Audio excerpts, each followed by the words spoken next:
Well, Red Deer, so great to be back with you again. Mayor Ken here, and I'm just privileged to be joined by Deputy Mayor Lawrence Lee. Lawrence, welcome. Thank you. And as always, Red Deer, we're privileged to come to you, usually at a wonderful, wonderful business, and today is no exception. We're here at Safe Tracks, my good friend Vince Morelli. But today we get the up and coming son, Tony Morelli. Tony, it's great to meet you today, and congratulations on what you've built here and what you're doing across the country. I think is awesome. So let's get down to it, Red Deer, and let's catch you up on yesterday's council meeting. Perfect. All right, well, we'll just jump right into it. Totally.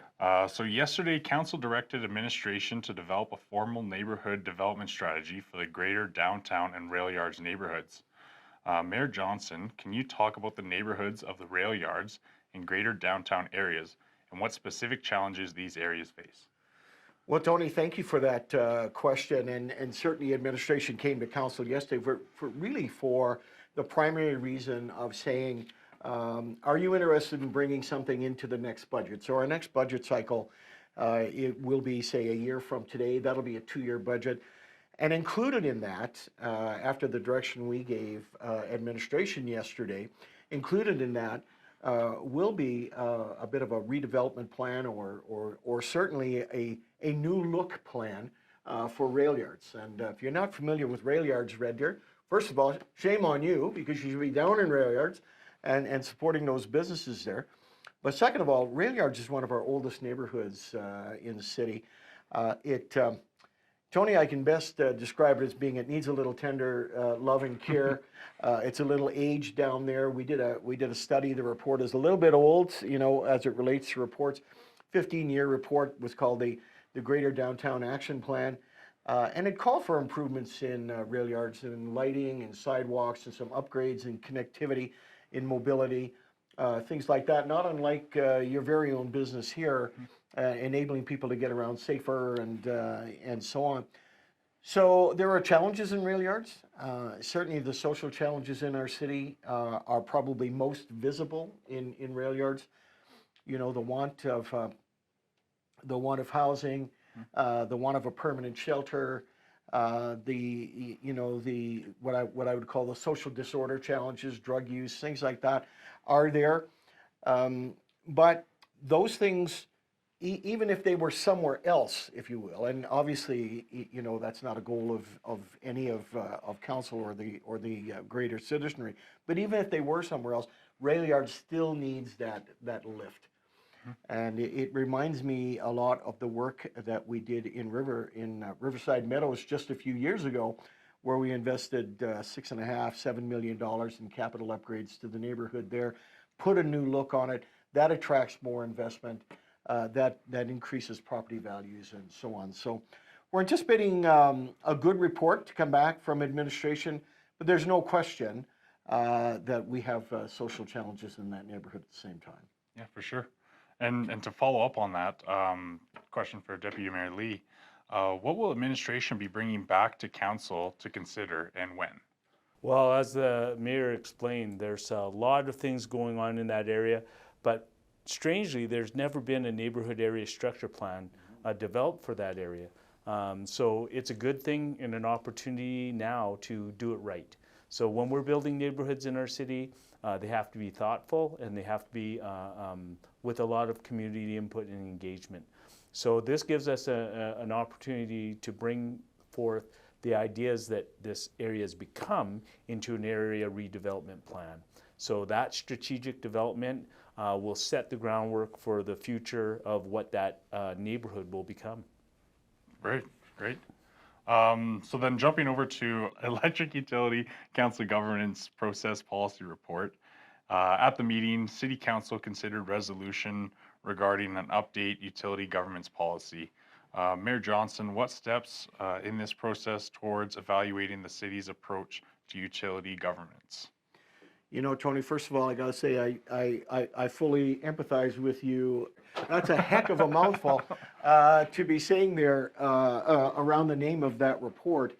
The city has 4 utilities, which you probably know, maybe our folks know, but we have 4 utilities that we own and operate and so on. The electric utility is one. We have water, wastewater and waste management. So those are our four utilities. As it relates to the electric utility, there was a lot of repetition in other council policies around utilities. So you might have to go to 3 policies to find something specific to the electric utility and so on. It happens, you know, it's kind of like clutter in your closet.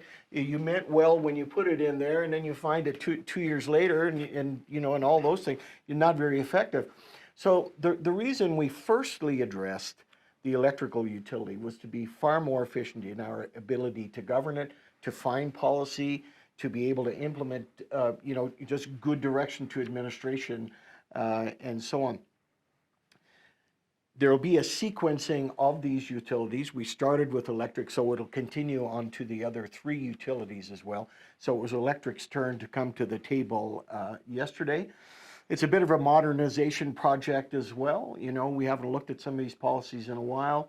The utility landscape, as you very well know, particularly in Alberta, and particularly electricity in Alberta, is changing rapidly. There are more sources now of electrical supply and so on. So we need to modernize. We need to be in 2023, if you will, and so on. That was another reason why we chose the electric utility.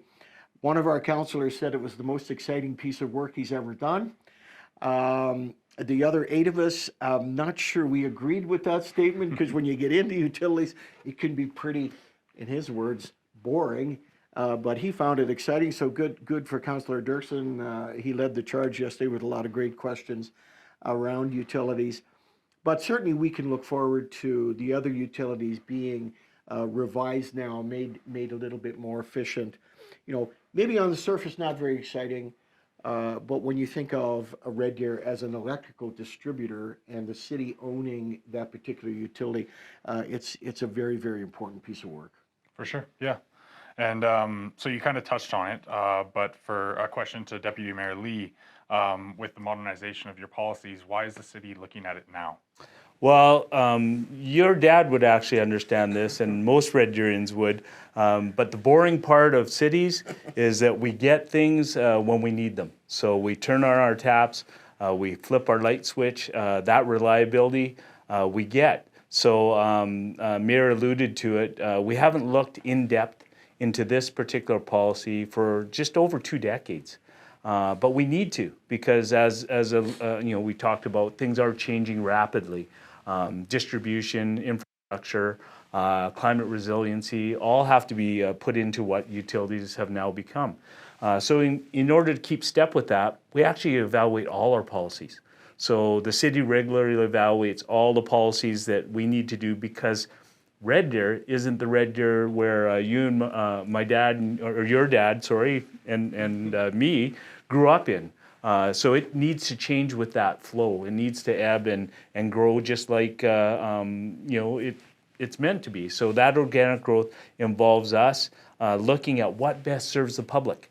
So in what ways are we doing things to enable and eliminate the redundancies that the mayor was talking about, and make it more relevant for what the future will look like. So we do that evaluation all the time. So it's not a matter of if, it's when. So all policies will be reviewed like that, and it's a necessity, and it keeps the reliability, just like Safe Tracks GPS needs to be reliable. The reliability and services need to be delivered for our residents and ratepayers as well. Perfect, and thanks for the plug. I appreciate it. You know what? It's such a nice office here. I can't believe this. This is great. I'm with you. Your dad would give me heck if I didn't throw a plug in there like that. Yeah. So moving along, also at yesterday's meeting, City Council changed the date for the 2024 multi-year budget review.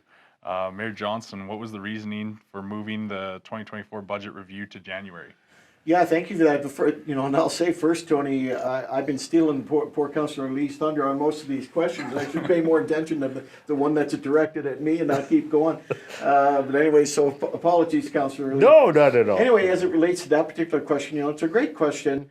You know, we do what's called a mid-year budget review. So we set the budget this time last year. So right about this time, maybe more towards the end of November, first week of December, we brought in a 2-year budget. So now it's the sort of 1-year anniversary, of the budget.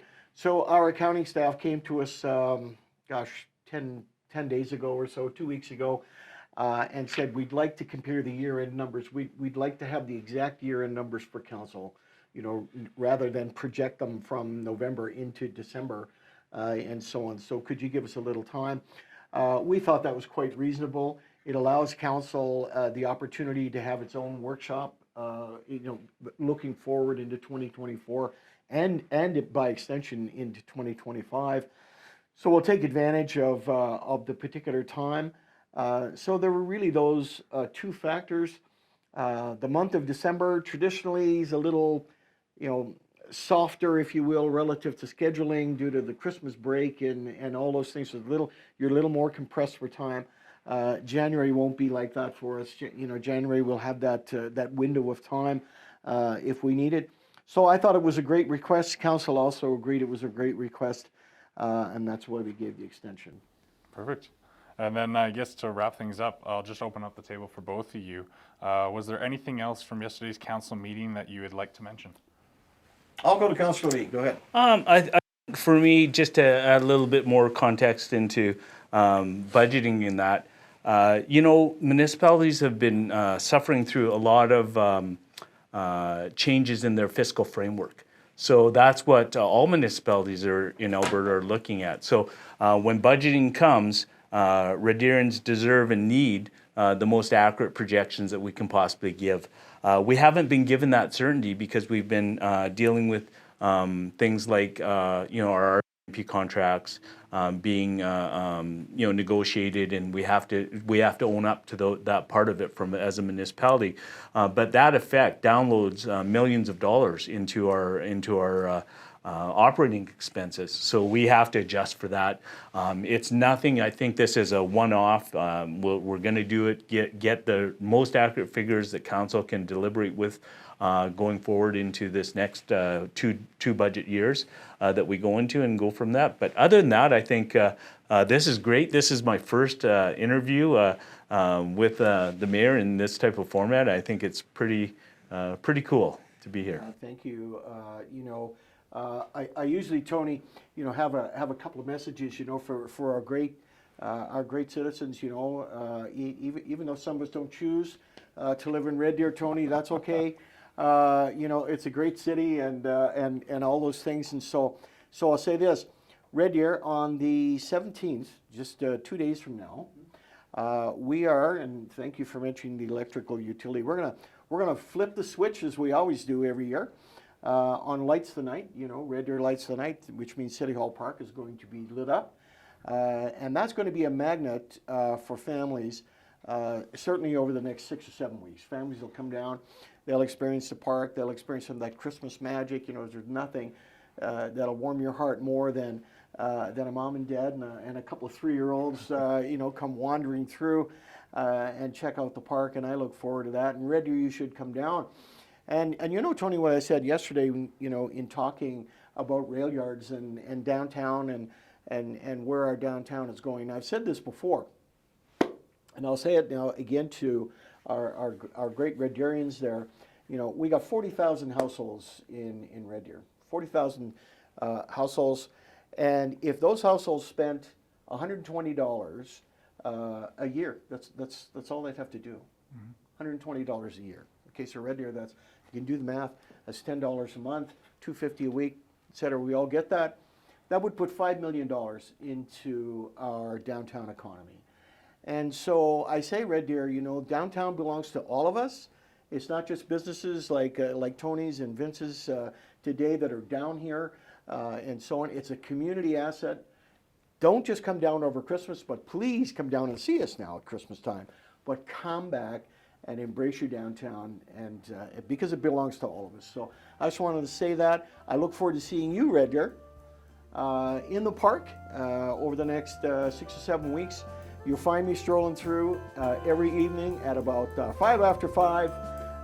You'll see me strolling through the park, through the Christmas lights, and it's a great treat. So, Tony, it's been a pleasure today, and Red Deer signing out. We'll see you in a couple weeks. Take care.